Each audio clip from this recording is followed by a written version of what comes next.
Hello, I'm Larry Taylor. This is the Word in Focus. Glad you could join me today.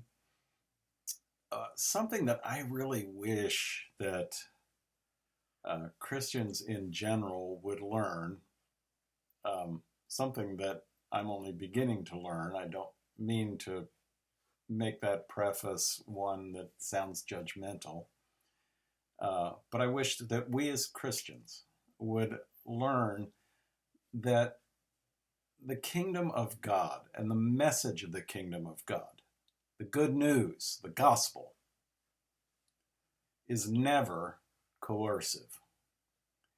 God created us in God's own image. And part of what that means, it means that we are loved. It means that we are adored. It means that we bear the likeness of God. And a big part of what bearing the likeness of God means is that we are created with free will. And God always honors that free will. Sometimes we wish God would not honor the free will. We wish God would step in and prevent us from doing things to harm ourselves or harm others. Uh, our oldest son committed suicide when he was a junior in high school.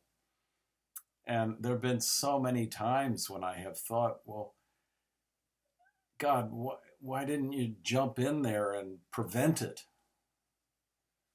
Well, God has set up the universe in such a way that free will must be honored. And God always honors our free will. And we can make horrible decisions and we can destroy ourselves, we can destroy others, we can start wars.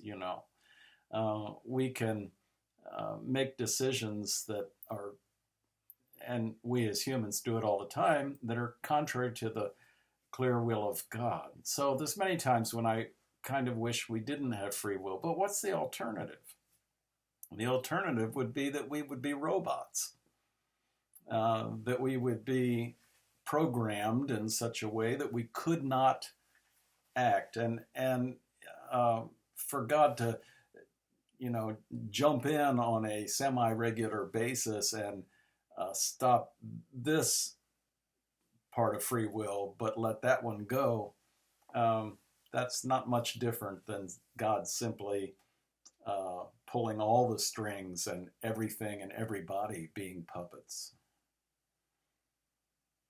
So God has created us with free will.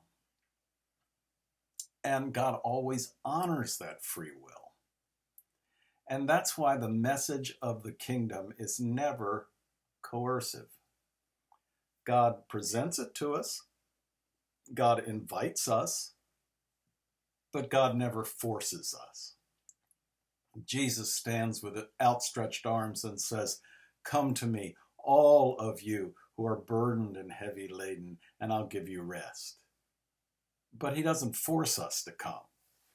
He doesn't lasso us and yank us in. He stood over Jerusalem weeping. "Oh, Jerusalem, Jerusalem, how often would I have gathered you as a hen would gather her chicks under her wings, but you would not come." The longing of the heart of God is that we would come and experience the fullness of his love and mercy and grace. But God will never coerce that, never force that. And that's why it is such a mistake for us as Christians to try to coerce other people. And yet we as Christians do it all the time. One of the primary ways, at least here in the United States, that we try to do it is through the passage of laws and legislation and the election of officials to various offices.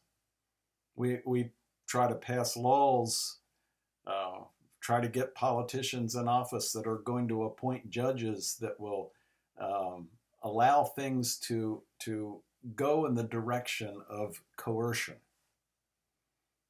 Just to give you one example, abortion. I personally am pro-life.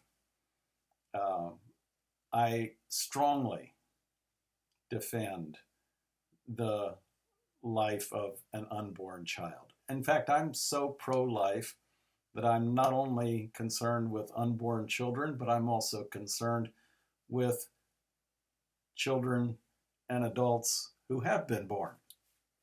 Now, I'm so pro-life that I'm against capital punishment. I'm against war. I'm against killing of any kind. I'm against policies that create poverty and that allow for crime to proliferate and harm and hurt people. So, back to abortion. I'm When it comes to the abortion issue, I'm personally pro-life. Now, of course, it's easy for me to be pro-life. I'm an old guy. It's never going to affect me personally. But there are so many old guys like me who are trying to force people to have the same view. So, got to pass laws against abortion, got to pass laws, get the courts in line, get rid of this ruling and that ruling, and coerce people, force them into a situation where they must choose what we consider to be the right choice.